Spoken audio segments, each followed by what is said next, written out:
ఆంధ్రప్రదేశ్ రాష్ట్రంలోని ప్రభుత్వ ఉద్యోగులు, ఉపాధ్యాయులు మరియు పెన్షనర్లందరికీ ఒక ఇంపార్టెంట్ అప్డేట్ అయితే వచ్చిందండి.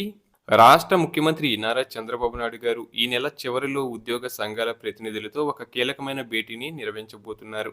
ఈ సమావేశం కేవలం సాధారణ చర్చలకే పరిమితం కాకుండా ఉద్యోగుల చిరకాల కోరికలను నెరవేర్చే దిశగా 5 అద్భుతమైన తీపి కబుర్లను ప్రకటించే అవకాశం ఉందని స్పష్టమవుతుంది.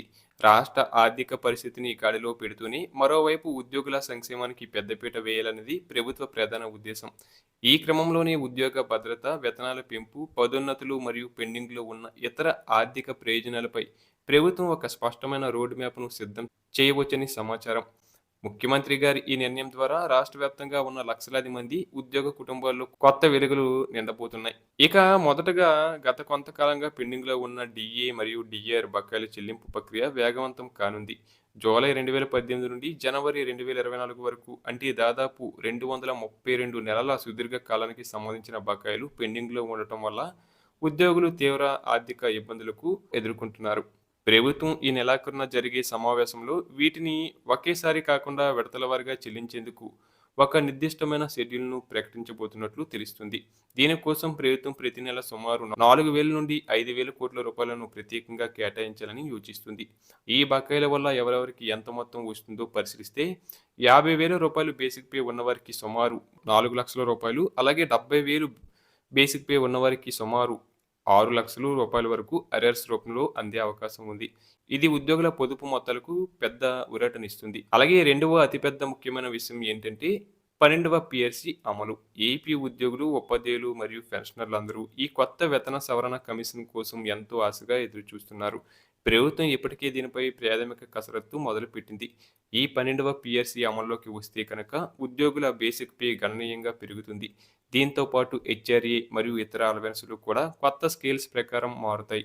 దీనివల్ల పదవి విరమణ చేసిన పెన్షనర్లకు కూడా ఎంతో మేలు జరుగుతుంది. ముఖ్యంగా 70 ఏళ్లు పైబడిన వృద్ధ పెన్షనర్లకు ఇచ్చే అడిషనల్ క్వాంటమ్ ఆఫ్ పెన్షన్ను తిరిగి పాత పద్ధతిలోనే పునరుద్ధరించే ఆలోచనలో ప్రభుత్వం ఉంది. ఇది వారి శేష జీవితానికి ఆర్థిక భరోసాను ఇస్తుంది.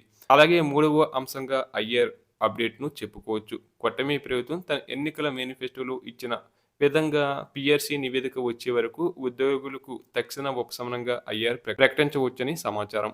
ఇక ఉద్యోగ సంఘాలు మాత్రం 30% ఐఆర్ ఇవ్వాలని కోరుచున్నాయి. ఈ ఐఆర్ నేరుగా ఉద్యోగి యొక్క గ్రాస్ శాలరీలో చేరుతుంది మరియు దీనిపై ఎటువంటి రికవరీలు లేదా డిడక్షన్లు ఉండవు కాబట్టి ప్రతి నెల చేతికి వచ్చే జీతం గణనీయంగా పెరుగుతుంది. ఉదాహరణకు 25,000 రూపాయలు బేసిక్ పే ఉన్నవారికి ఐఆర్ ద్వారా మంచి ఆర్థిక వెసులుబాటు కలుగుతుంది. ఇది ఉద్యోగుల ప్రస్తుత జీవన వ్యయానికి అనుగుణంగా అదనపు ఆదాయాన్ని సమకూరుస్తుంది. అలాగే నాలుగో కీలక అంశం పెండింగ్ బిల్లుల చెల్లింపు మరియు ఈహెచ్ఎస్ ఆరోగ్య కార్డుల సమస్య.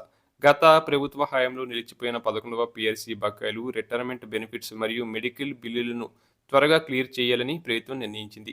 ముఖ్యంగా ఉద్యోగులు దాచుకున్న ఏపీజీఎల్ఐ మరియు జీపీఎఫ్ నిధుల నుండి ఇప్పటికే 700 కోట్ల రూపాయలను విడుదల చేయడం ఒక సానుకూల పరిణామం. అలాగే హెల్త్ కార్డుల ద్వారా కార్పొరేట్ ఆసుపత్రుల్లో నగదు రహిత చికిత్స అందేలా చర్యలు తీసుకోవాలని ముఖ్యమంత్రి గారు అధికారులను ఆదేశించారు. జిల్లా హెడ్ క్వార్టర్స్లో పనిచేసే వారందరికీ 16% హెచ్ఆర్ఏ వర్తింపచేస్తూ ఉత్తర్వులు వచ్చే అవకాశం ఉంది. అలాగే చివరగా ఐదవ అంశం ఖాళీల భర్తీ మరియు కాంట్రాక్ట్ అవుట్సోర్సింగ్ ఉద్యోగుల క్రమబద్ధీకరణ.